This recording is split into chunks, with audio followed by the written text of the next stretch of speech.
hay algunos que dicen que vamos súper bien, hay algunos que dicen que no se va tan bien. ¿Cómo describiría usted el momento en el que están las conversaciones? A ver, bueno, yo creo que estas conversaciones se han ido demorando y dilatando por quienes tienen hoy el sartén por el mango, que es la derecha, ¿no? Ellos son los que van poniendo el ritmo de las conversaciones y son los que tienen la capacidad de decir, bueno, hoy no hay acuerdo, mañana tampoco, y así hemos llevado ya varias semanas. Ya llevamos un mes y medio, un mes y una semana desde el plebiscito.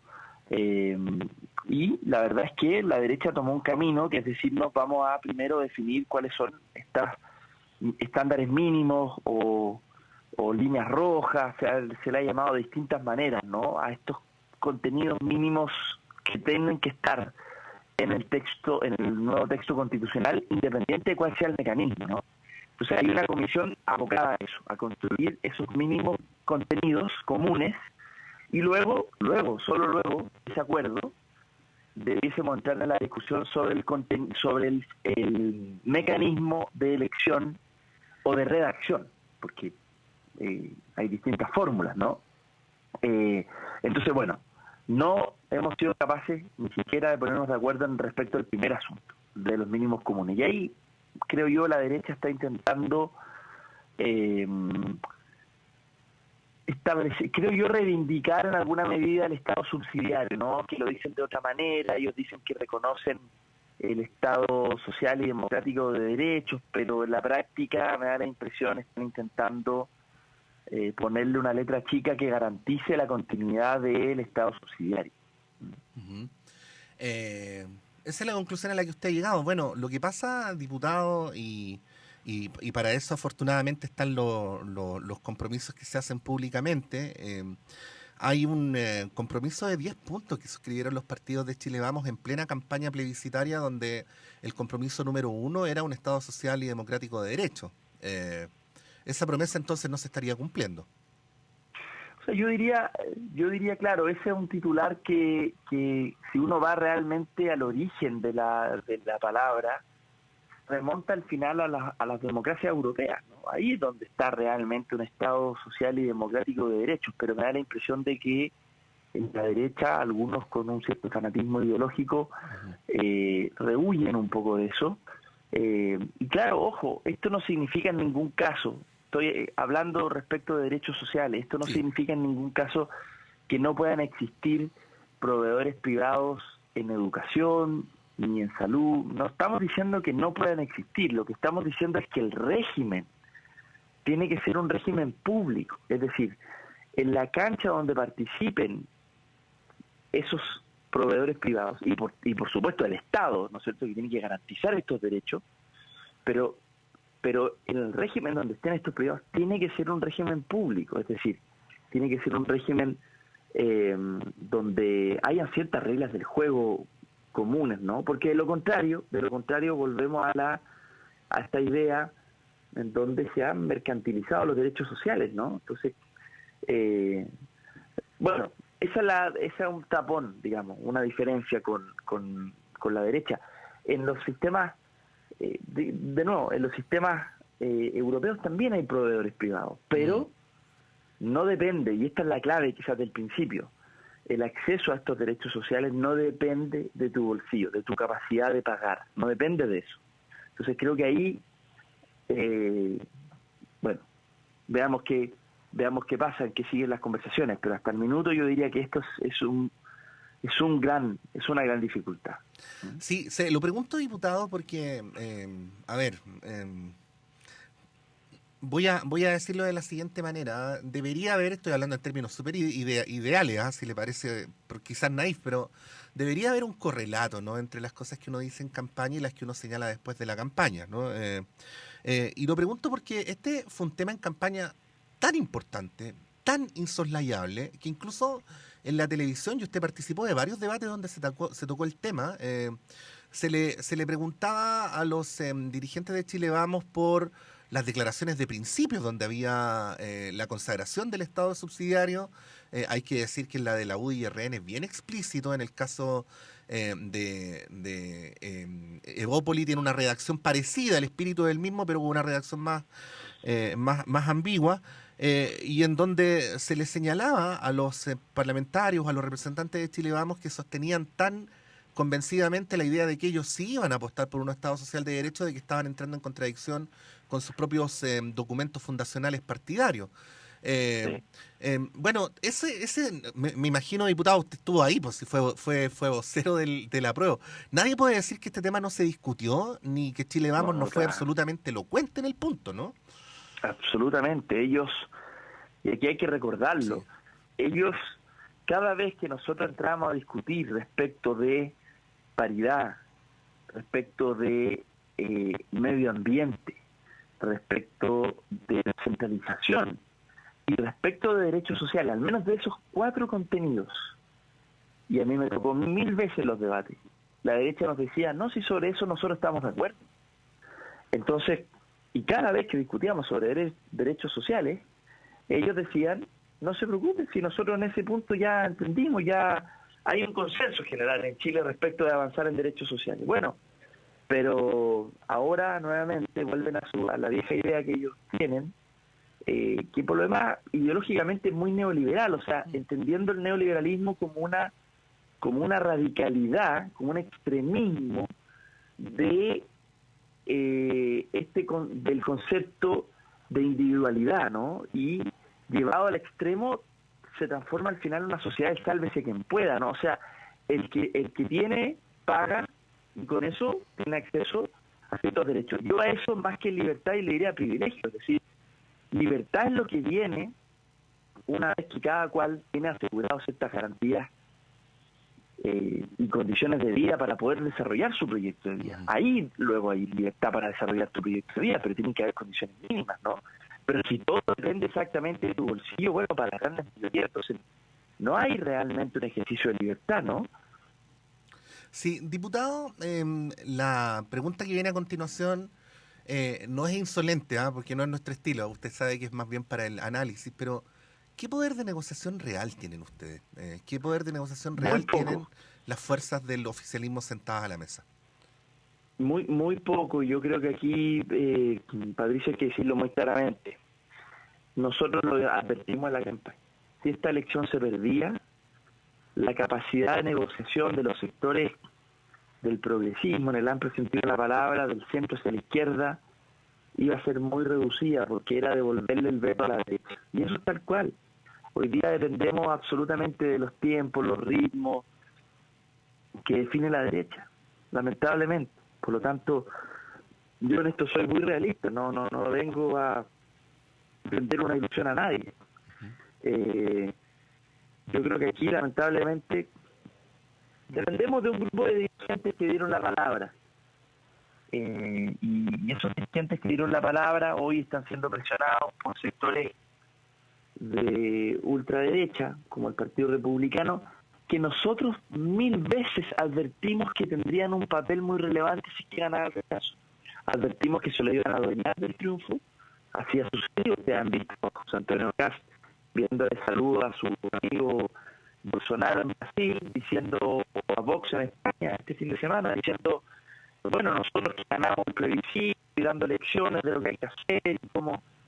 Entonces, primero se adueñaron del triunfo, pero luego han tenido una presión, una fuerza de atracción en la derecha que los tiene complicados. Entonces, cada vez que yo esto lo dije en campaña, me decían que yo era un exagerado, que cómo se me ocurría, que José Antonio Caz no era el dueño del rechazo, que ellos no iban a estar en las negociaciones de manera importante. Bueno, hoy día vemos un escenario muy distinto. Sí, Muy distinto. Se ha porque, ido, claro, lamentablemente se cumplió lo que hemos dicho, ujú. lamentablemente. ¿No se han planteado ustedes no firmar a cualquier costo?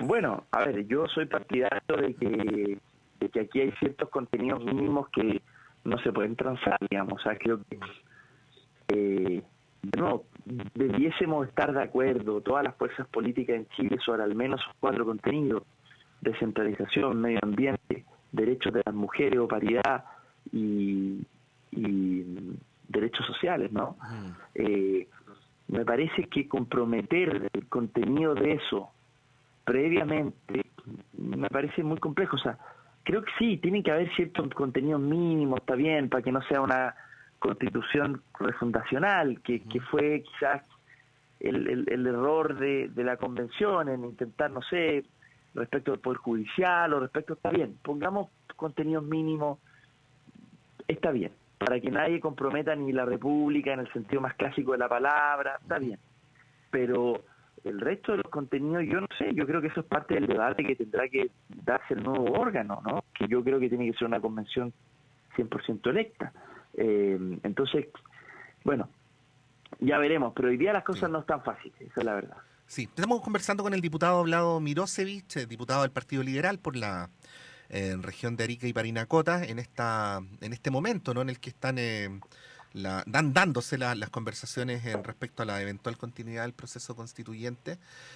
Se lo preguntaba, entre otras cosas, diputado, bueno, voy a citar aquí a dos constitucionalistas, ¿ah? Uno, Gastón Gómez, que probablemente usted lo leyó en la prensa hace un par de semanas, donde decía que si esta negociación en la que ustedes están ahora tiene muchos bordes, al final va a ser una reforma a la Constitución del 80 más que una nueva Constitución, Claro. además con el agregado cualitativo de que va a ser rubricada por las fuerzas políticas democráticas, y una entrevista que le hacíamos el fin de semana a Javier Couso, donde él señalaba que esta idea de tratar de conciliar el Estado social y democrático de derechos con el Estado subsidiario, este concepto que anda circulando como de un Estado social de derechos con libertades o algo por el estilo, podía ser, en su opinión, terminando siendo un engendro, y que de repente era mejor que eso quedara abierto, que no tuviera rango constitucional ni para un lado ni para el otro, y que Ajá. sea el debate de las fuerzas políticas el que finalmente decida cuál es el tipo de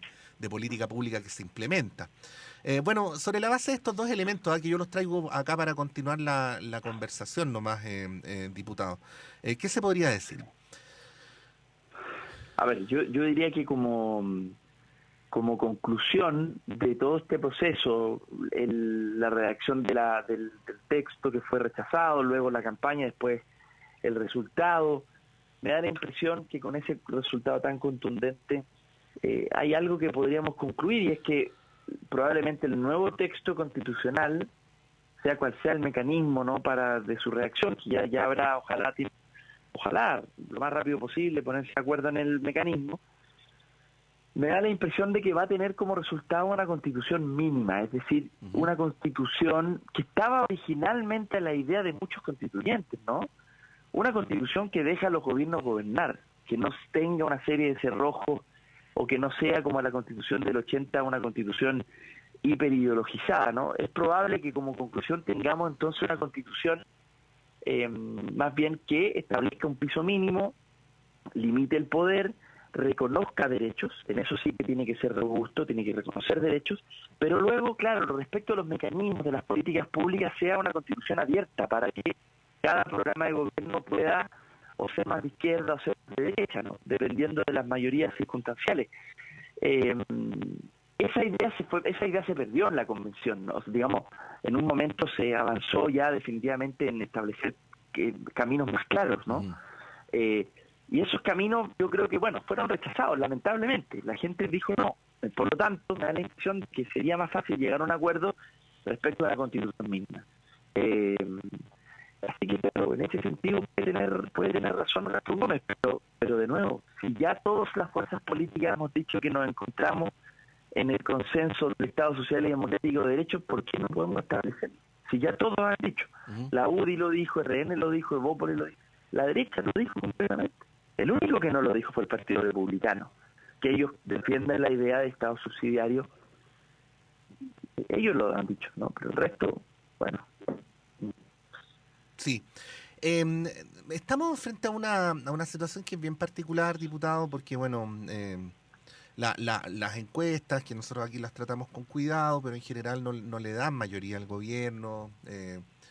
Hemos conversado con usted también respecto a la situación que se está viviendo en el norte, que se complejiza por la presencia migratoria. Eh, bueno, da la impresión de que el malestar no se resuelve con los ritos de la política, digo, con las elecciones, con los plebiscitos. Y ronda la pregunta de, ya que estamos a una semana, ¿no?, del aniversario del 18 de octubre, de si aquella pulsión que motivó esa expresión multitudinaria se esfumó, anda por ahí, si sigue viva, así como los volcanes, ¿no? Si eventualmente el volcán simplemente dejó de funcionar o de repente sorpresivamente podría volver a hacer erupción. ¿Qué reflexión podría hacer sobre ello si partimos del principio de que precisamente uno de los sentidos de la política es darle causa a las expresiones del pueblo, ¿no? Sí, a ver, creo que hay una pulsión que sigue viva en la sociedad chilena y tiene que ver con una esperanza de cambio. Yo creo que eso sigue vivo, una esperanza de cambio tranquilo, ¿no? Sereno, por lo tanto reformista, ¿no? Es decir, de cambios paulatinos, de cambios acumulativos. Yo creo que eso sigue estando ahí, la sensación en contra de los abusos sigue estando. Probablemente lo que no terminó de cuajar es que, o más bien, lo que perdió el 4 de septiembre en ese plebiscito fue que la alternativa a eso no gustó. O sea, el tono alternativo que se puso, ¿no?, quizás fue un tono que alejó a las mayorías, ¿no? Y aquí siempre hay que tener cuidado con eso, siempre hay que construir mayorías, ¿no? Y desde ese punto de vista